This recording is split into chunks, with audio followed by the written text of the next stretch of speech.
Ganito gumawa ng pichi-pichi ang auntie nyo, magtunaw tayo ng 1.5 cup ng brown sugar, salain ng 2 beses, para sigurado tayo na walang maliliit na kulay itim na may hahalo, sa hinadjad nating 1.5 cup na kamoteng kahoy. Pakonti-konti lang yung paglagay ng tinunaw natin na asukal sa tubig, para hindi tayo magsisi sa bandang huli. Huwag kakalimutang maglagay ng asin at vanilla. Hinalo ko lang ng mabuti tapos ganyan yung consistency ng aking niyadiyad na kamoteng kahoy. Tapos inilagay ko na sa aking molder.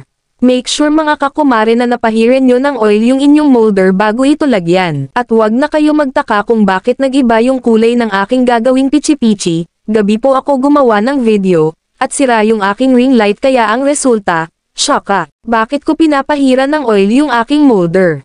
Kasi para kahit lumamig na yung ating pichi-pichi, hindi tayo mahihirapan tanggalin ito sa molder. Kadalasan kasi, nasisira yung pichi-pichi, pag hindi napahiran ng oil ang gagamitin mong molder. Tapos in-steam ko lang siya ng 15 minutes sa medium to low fire. Hinayaan ko lang muna siya lumamig, bago ko tanggalin sa molder.